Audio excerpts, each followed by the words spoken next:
Well, this is Joe Bright, and I am your host for Poetry Song. That's right. This show is called Poetry Song. And what is Poetry Song about? Well, it's about everyday life. It's about everything that happens in your everyday.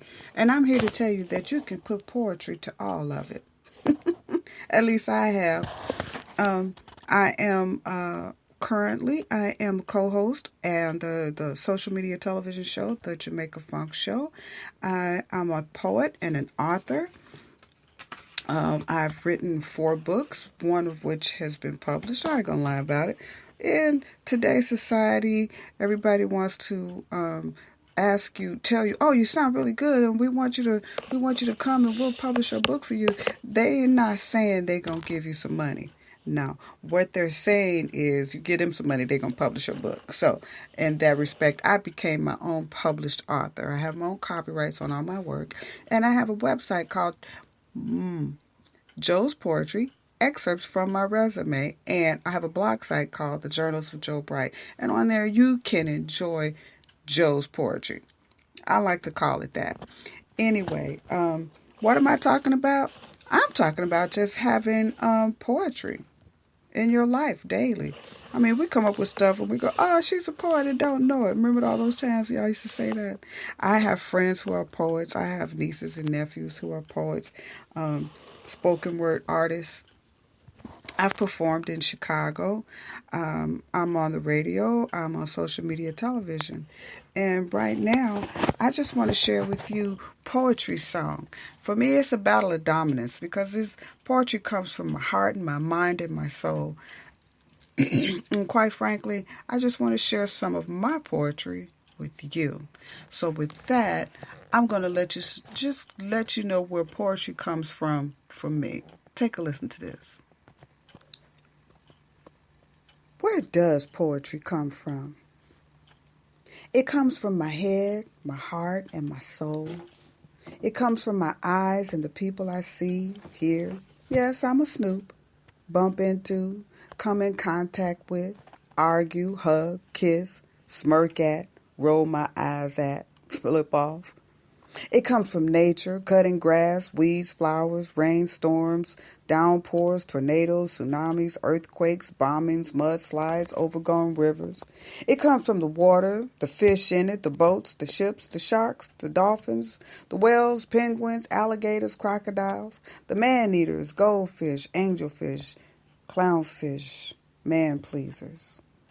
My poetry comes from architecture, buildings, parks, bridges, highways, expressways, lowways, habit, traffic jams, car accidents, red lights, stop signs, yield, railroad crossings, windows of all shapes, colors, and sizes, doorknobs and archways, stately homes, homes made of wood, brick, and stone, leaves, tents, shanties.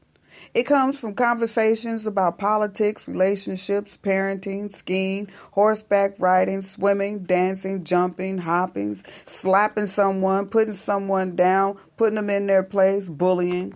It comes from celebrating good times, bad times, graduations, weddings, having babies, buying your first car, home, getting your associate's, bachelor, or master degrees. My poetry comes from all the things we do, say, think, dream, build, destroy, wish for, get, lose, and get again. It comes from being greedy, selfish, giving, kind, considerate, loving, generous, cantankerous, ill-witted, dim-witted, being egotistical, from 15 shades of gray and all the sex in between all the colors of yellow and blue and green and red and black and white. It comes from the moment of conception to death and resurrection. It comes from within your mind, what thoughts you have, opinions you hold or express. Poetry drives you through your day, soundless and compelling, wonderful and full of awe. It comes from you. So that's where my poetry comes from.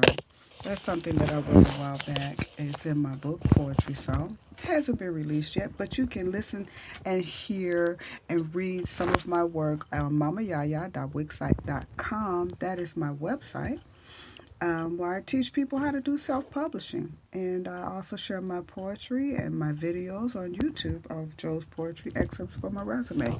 So what do I want to talk about? Well, I have a list of things that I want to talk about, so I'm just going to go down the list. Right now, I think I really want to just talk about integrity. Where's the integrity today? There is none in politics. There isn't. If there were integrity in politics, people would not have to protest, act foolish, spend their last dime on plane tickets, bus tickets, train tickets to go to one spot to hold up a sign to yell at our government and hopefully be heard. And I'm all for it. I am. But there's no integrity in our politics today. There's no integrity. There was integrity a few weeks ago, back when we had President Barack Obama. And no, he's not gone forever, but he's no longer president of the United States. And I'd just like to point out that we had 8 years of peace.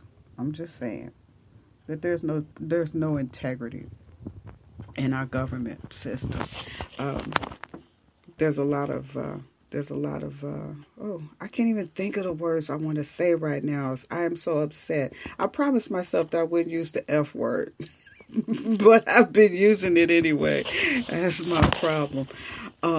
Okay, so it was just like the night that President DT, because I refused to say his name, but when the DT became president, I went on my Facebook page and then integrity went out the door, and some chick that I didn't even know, she showed up at 2 o'clock in the morning and she was just cussing up a storm. Man, you talking about having a real hard time dealing with that. And I still do to this day. And all I can say is people, people, people. When you mad at something, you got to step out and do something about it. You can't stay at home and chew your cheeks, because that's what happens when you do. Anyway, there is no integrity in that system, this political system that we have. But I love people with integrity. And people without integrity, I don't even see how they can sleep at night, to be honest with you. I want to talk about a lot of other things. I want to say that it's really great knowing that I finally have allowed myself this opportunity to reach out to the world and let you know what I have on my mind. It's quite a lot. And as a poet, it shows up on paper a lot more easily than it comes out of my mouth. I can say it that way. It doesn't come out my mouth well sometimes, but it does show up on paper well. This one piece I want to play for you, it's called Anger Issues, which I'm sure everybody today can relate to. I personally do. I have anger issues. I live in America, the United States of America, and I think we all have anger issues. So just take a listen to this one. Anger issues. I have them. Yes, I do. I can't remember when I didn't. Sometimes when you least expect it, an infinitesimal thought from a time you haven't given any thought to in a long time takes advantage of a quiet time. It slips in under the radar in a moment of introspection, blasting through like a tidal wave during a day at the park near the shore while you're enjoying a glass of Chardonnay with your significant other, who just happens to be apologizing again. And it's there. And you don't really have a full memory of why anger is an issue. It just is. But anger is in the details. The first time I rolled my eyes in righteous indignation, my youth clouded my ability to see anything except what I wanted. My eyes rolled clean through my teens, and as time passed, as the years do, my hands made gestures clearly not measured in the least explainable. But whenever the feeling of anger arose, it became clear where the fuse started and ended. With me, externally.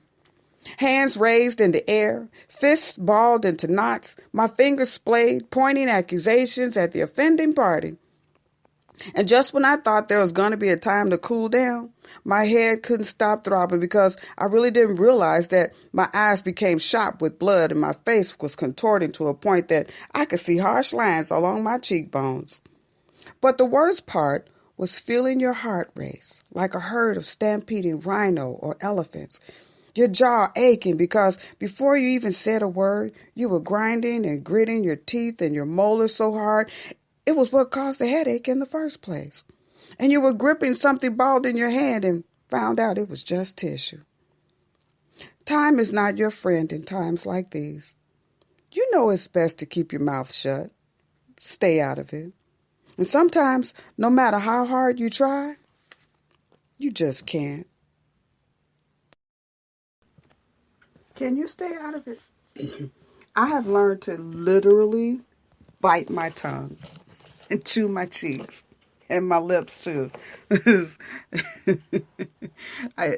all about decorum, isn't it? It's all about having integrity. Now, don't get me wrong. I do and have and probably will in the future go off on somebody. But that's what anger is. It's like I said in my poetry there. It's in the details. It's in the details. Anger is in the details for everybody. For me right now, I'm angry at the way our United States of America is becoming the un-United States of America. I suppose I'm not shocked. I'm not shocked at the amount of hatred and racism in this country because it's always been there.